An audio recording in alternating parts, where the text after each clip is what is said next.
Bem-vindo a mais esta reflexão. O que Cristo veio fazer no mundo? Esta é a questão que a gente precisa entender. Muitas vezes pensamos, tá bom, ele veio nos salvar. Bom, e aí? O que isto implica?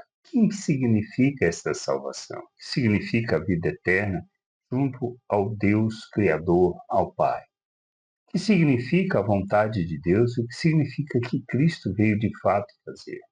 No início do seu ministério, quando ele está na sinagoga, ele começa justamente lendo Lucas, lá no capítulo 4, do versículo 16 ao 22, fala sobre esta leitura de Isaías. Diz assim: Um sábado entrou na sinagoga, segundo o seu costume, e levantou-se para ler. Então lhe deram o livro do profeta Isaías.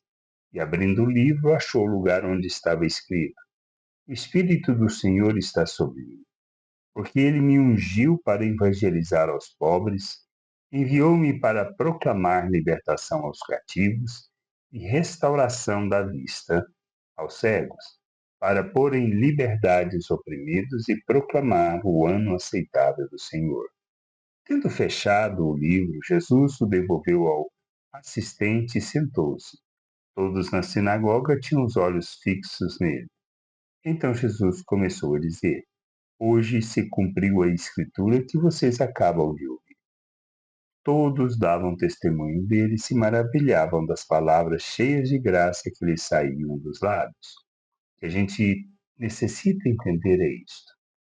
Ele veio para proclamar, para evangelizar, para falar da vontade de Deus, da salvação de nosso Deus. Na realidade, ele veio para nos reconciliar com Deus. Por meio da sua obra, da sua oferta, pela graça de Deus, nós somos reconciliados. Não depende de nós, do nosso esforço. Pobres no sentido de humildes, daqueles que reconhecem a sua dependência plena de Deus, não outra coisa. Ele veio para falar do Evangelho, anunciar o Evangelho, a salvação, a reconciliação, o perdão de nossos pecados. Porque estávamos mortos, separados de Deus, ele veio para nos reconciliar. E isto é mediante a sua oferta, pois nele temos justamente o perdão dos pecados na sua morte, na ressurreição a nossa justificação. O que a gente precisa entender é isso.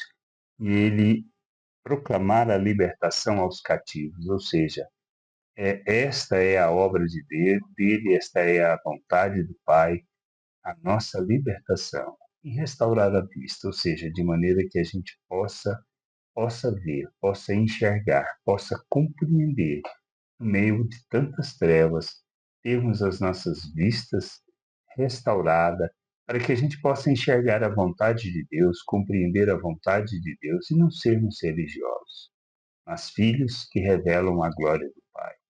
Essa é a vontade.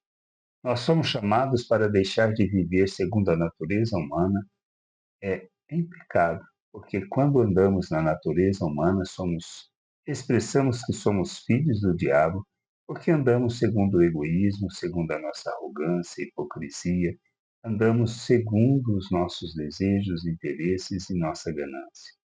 Quando conhecemos a Deus, a vontade do Pai, nós agimos como Cristo, ou aprendemos a agir como Cristo, porque nós somos libertos, libertos e temos a nossa vista restaurada, para que a gente aprenda a viver as relações segundo o amor de Deus. Que a gente possa entender isso. Esta é a obra de Cristo, que ele veio para fazer, para nos libertar, para restaurar a nossa vista, para que a gente possa viver a plena vontade do Pai. Que a gente entenda, compreenda estas coisas, que a gente busque nas Escrituras o conhecimento e entendimento da sua obra em nosso favor. E assim, possamos caminhar para a maturidade, para a plena expressão da vontade de Deus, para andarmos na sua vontade. Graça e paz sobre a tua vida. Amém.